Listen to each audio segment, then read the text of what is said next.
I'm Marissa Tiroli, and I'm the Manager of Arts and Culture for Cleveland Public Library.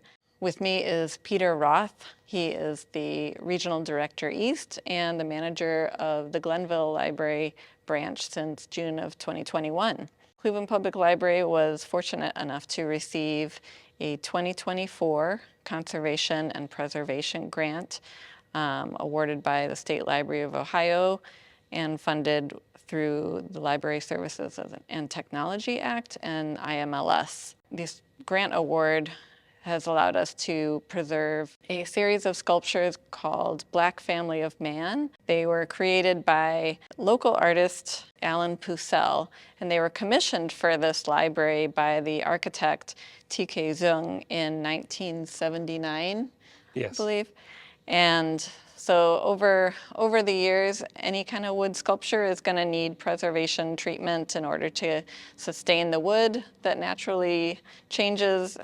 And the sculptures, I believe, have been well loved, and we're so excited to be able to have this award to move this preservation treatment forward and have these sculptures available for the Glenville Library for a long time. Well, I'm looking forward to the Black Family of Man returned to the library and in better condition than when they left the library. When they were originally made and displayed at the library, they were right by our entrance and they were accessible completely to the public. As a result, they did sustain a decent amount of damage.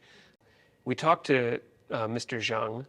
His understanding of Mr. Pucell's vision for the work is that they were supposed to be visible at eye level for patrons. And that's always the difficulty, is how to properly display art without hiding it and making it inaccessible.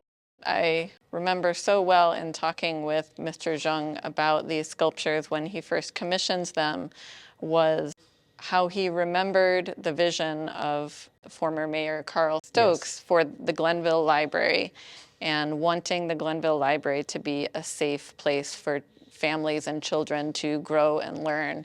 And the Black Family of Man sculptures he hoped would help give that feeling to the library. The story of the sculptures can't be told without the story of Glenville Branch. After the 1968 Glenville shootout and Glenville uprising, Carl Stokes really wanted to create a space here on St. Clair for children and families to be safe. When this building opened in 1980, Mr. Zung was generous enough to donate art, and he had been at Karamu House when he saw the male figure for this sculpture. He asked Mr. Pucell if he'd be willing to sculpt 3 more, the children and the mother. And Mr. Pucell was a bit reluctant because he didn't feel like he would be able to recreate the great work that he did with the male figure. But he went ahead and did it, and I feel like it's incredibly important for parents and children and families in the neighborhood to see themselves in the artwork here, as well as in this building. I'm here with Claire Curran, who's the object conservator for ICA Art Conservation. Claire, I was wondering if you could share a little bit. I know the conservation work that you performed is complete. What did you see in the sculptures when they first arrived here? What was some of the damage you saw, and what treatment did you perform? So overall, the heads had a pretty significant layer of grime, and that just comes from years of being on view. There was loss of the varnish layer on certain heads, but most particularly was the large radial cracks that were present through all the heads. While these sculptures have been on display, they may not have been looking their best. That can impact the way that the public perceives them. Having them conserved, I can just imagine them being able to better translate their message to viewers and maybe the way the artist intended or the architect who commissioned them. A lot of the condition issues that we were seeing were sort of disfiguring. And so it was probably difficult for viewers to really look at them as a uniform whole.